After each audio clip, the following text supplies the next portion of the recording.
नमस्कार दोस्तों, मेरा नाम है एडवोकेट त्रिभुवन कौशिक और आप देख रहे हैं मेरा वीडियो ब्लॉग। दोस्तों, आज हम बात करने जा रहे हैं जेसिका लाल हत्याकांड के बारे में।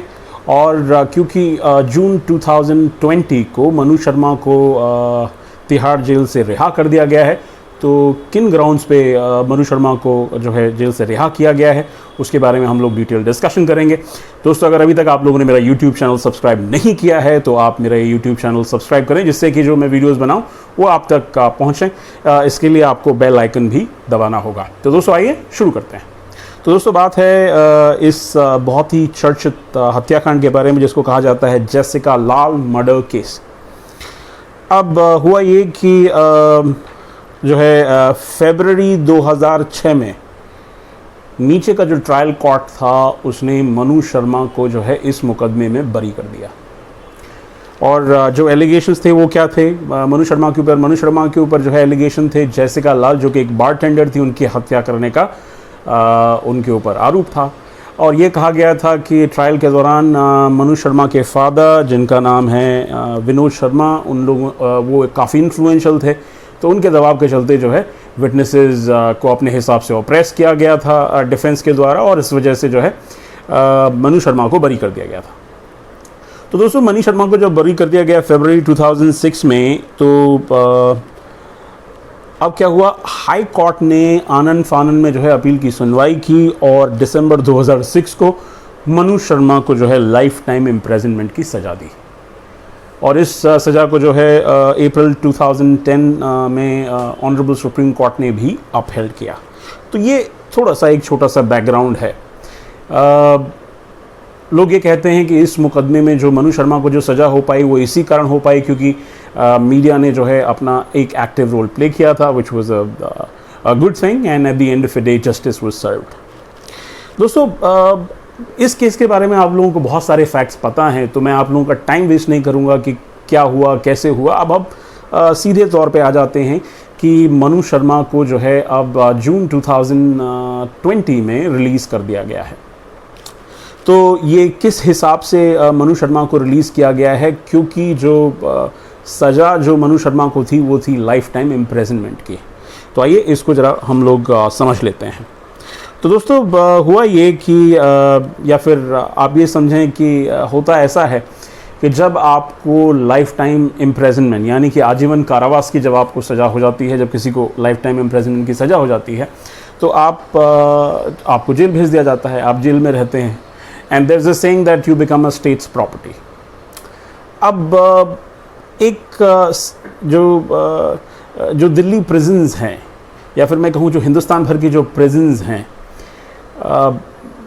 ये ह्यूमन राइट्स के चलते काफ़ी दिनों में ये बात होती रही है कि कैपिटल पनिशमेंट नहीं होनी चाहिए। इसके अलावा ये भी बात होती रही कि हमारा जो प्रिजन सिस्टम है वो रिफॉर्मेटरी प्रिजन सिस्टम है, जहाँ पे अपराधी अगर अपने बर्ताव में परिवर्तन लाते हैं, I mean if they happen to change their entire course by which they happen to do some crimes, अगर वो एक अच्छे नागरिक बन के समाज में दोबारा अगर शामिल होना चाहते हैं तो लोगों को ये मौका दिया जाना चाहिए। अब मैं आपको बताता हूँ, सबसे पहले अगर आपको नहीं पता है तो आप ये जान लीजिए कि जो मनु शर्मा है ये एलियस नेम है मनु शर्मा का, उनका सही नाम है सिद्धार्थ वशिष्ठ। तो ऐसा हुआ कि जब मनु शर्मा को जब सज़ा हो गई तो उनको जो है लाइफ टाइम इम्प्रिजनमेंट की सज़ा हुई। अब 2020 तक जो मीडिया रिपोर्ट्स और जो मनु शर्मा के वकील साहब का जो स्टेटमेंट है उसके हिसाब से मनु शर्मा ने 23 इयर्स की जो है इम्प्रिजनमेंट जो है पूरी की। अब ये जो इम्प्रिजनमेंट है इसमें बहुत सारी चीज़ें होती हैं। अगर आप लाइफ टाइम इम्प्रिजनमेंट की अगर आप कैदी हैं तो आपको बहुत सारे रेमिशंस दिए जाते हैं, और रेमिशंस एक तरह का एक गुड कंडक्ट के बेसिस पे जो है प्रिजन अथॉरिटीज़ आपको देती हैं। तो उनका कहना था कि मनु शर्मा ने 23 साल की जो है सज़ा काट ली है। अब मनु शर्मा के वकील साहब ने जो है एक दरख्वास्त लगाई थी दिल्ली हाई कोर्ट में, और उन्होंने कहा था कि और ये जो हुआ था ये हुआ था नवंबर 2019 में। उनके वकील साहब ने अप्रोच किया था दिल्ली हाई कोर्ट को, और उन्होंने कहा कि उनके क्लाइंट ने जो है 23 साल जेल में काट दिए हैं and he has a good record while he was there in the jail, तो उनका नाम जो है एसआरबी बोर्ड को भेज देना चाहिए। तो हाई कोर्ट ने उनकी ये जो दरख्वास्त थी उस पर डायरेक्शंस दिए दिल्ली सरकार को कि जब भी एसआरबी की यानी कि सेंटेंस रिव्यू बोर्ड की जो है मीटिंग हो तो उसमें मनु शर्मा का नाम पे डिस्कशन किया जाना चाहिए कि क्या मनु शर्मा को जल्दी छोड़ा जा सकता है। तो ये मनु शर्मा के बारे में फैक्ट्स हैं। अब दोस्तों समझ लेते हैं कि ये सेंटेंस रिव्यू बोर्ड होता एक्चुअल में क्या है। तो जब आप ये वीडियो देख रहे होंगे तो मैं साथ में ये स्क्रीनशॉट लगाऊंगा। ऐसा है कि एक नोटिफिकेशन जारी किया गया था, ये किया था government of national territory of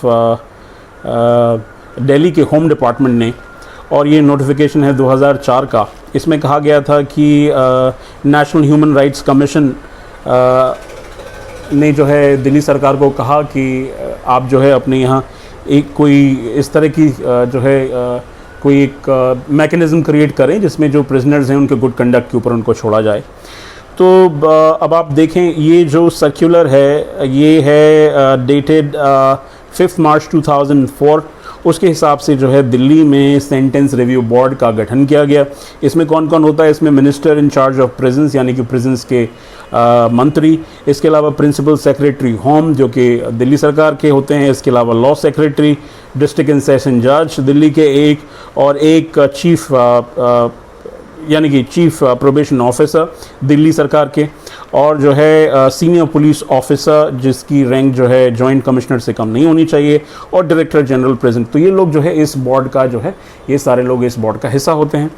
अब इस बोर्ड का काम क्या होता है? इस बोर्ड का काम होता है कि जिन लोगों को लाइफ टाइम इम्प्रिजनमेंट की सज़ा दी जाती है उन लोगों की सज़ाओं को रिव्यू करके उनको जल्दी छोड़ने का काम ये लोग करते हैं। अगर आप देखें तो इसमें जो है किस तरीके से काम होता है उसको ज़रा जल्दी से हम लोग समझ लेते हैं।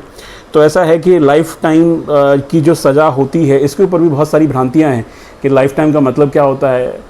लाइफ टाइम का अमूमन मतलब होता है 14 साल की सज़ा या उससे ज़्यादा की सज़ा, यानी आपको 14 साल की सज़ा काटनी होती है और उसके बाद में जो है सेंटेंस रिव्यू बोर्ड आपकी सेंटेंस को रिव्यू करता है। तो ये आपकी जानकारी के लिए मैं आपको बता दूं। तो इसमें यह है कि जो मेल प्रिजनर्स होते हैं उनको 14 साल की सज़ा काटने के बाद उनके गुड कंडक्ट के बेसिस पे सेंटेंस रिव्यू बोर्ड इसमें जो है इनकी सज़ा को रिव्यू कर सकता है। इसके अलावा जो है महिलाएं जो होती हैं उनके लिए इसमें अलग प्रावधान हैं।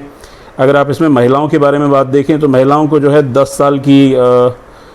साल का अगर उनका इम्प्रिजनमेंट हो गया है तो उसके बाद, यानी कि हम बात करेंगे अगर आप इसका एक्चुअल प्रेजेंट टाइम देखें तो 7 साल के एक्चुअल प्रेजेंट टाइम्स के बाद, क्योंकि उसमें जो है रेमिशन और बहुत सारी और चीज़ें भी ऐड होती हैं जब हम प्रिजनर्स के बारे में बात करते हैं।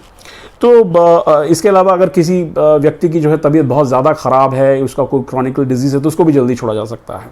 तो अब कोरोना काल में जो है मई में ये सेंटेंस रिव्यू बोर्ड बैठा और जो है सेंटेंस रिव्यू बोर्ड ने जो है ये जो मनु शर्मा हैं उनकी जो दरख्वास्त थी अर्ली रिलीज़ की उसको सेंटेंस रिव्यू बोर्ड ने रिव्यू किया, और रिव्यू करने के बाद में मनु शर्मा को अर्ली रिलीज़ पे उन लोगों ने जो है छोड़ा। अब इसके पीछे क्या कारण थे? तो पहला सबसे बड़ा कारण ये था कि मनु शर्मा का जो जेल कंडक्ट था वो गुड था। इसके अलावा ये भी इसमें कहा गया कि मनु शर्मा जो है अपनी एक NGO चलाते थे जेल जाने के बाद में, जिसका नाम था वशिष्ठ चैरिटेबल ट्रस्ट। इसका कंप्लीट नाम था सिद्धार्थ वशिष्ठ चैरिटेबल ट्रस्ट। तो ये एक संस्था ये चलाते थे जो कि कई सालों से तिहाड़ जेल में जो लोग बंद थे उनके बच्चों की एजुकेशन के लिए काम करती थी। तो अगर आप देखें तो जो सेंटेंस रिव्यू बोर्ड होता है उसको अधिकार होता है कि वो जो जिन अभियुक्तों को यानी कि जिन कैदियों को अभियुक्त जिनको सज़ा हो जाती है जो बाद में कैदी हो जाते हैं उन कैदियों को 14 साल से जल्दी छोड़ सकती है, और ये सब कुछ होता है उनके गुड कंडक्ट के बेसिस पे। तो इसी के चलते मनु शर्मा को भी जून 2020 में तिहाड़ जेल से रिहा कर दिया गया। दोस्तों आई होप जो मैंने ये वीडियो आपके लिए बनाया है ये आपके लिए कुछ वैल्यू क्रिएट करेगा, और आप इसको शेयर भी करिए अपने यार दोस्तों में, और मेरे इस वीडियो को आप जो है लाइक भी करिए, कमेंट्स भी आप इस पर डालिए, और अगर अभी तक आप लोगों ने मेरा यूट्यूब चैनल सब्सक्राइब नहीं किया है तो आप मेरे चैनल को सब्सक्राइब करना ना भूलें। तो दोस्तों आज के लिए बस इतना ही। You have a wonderful day.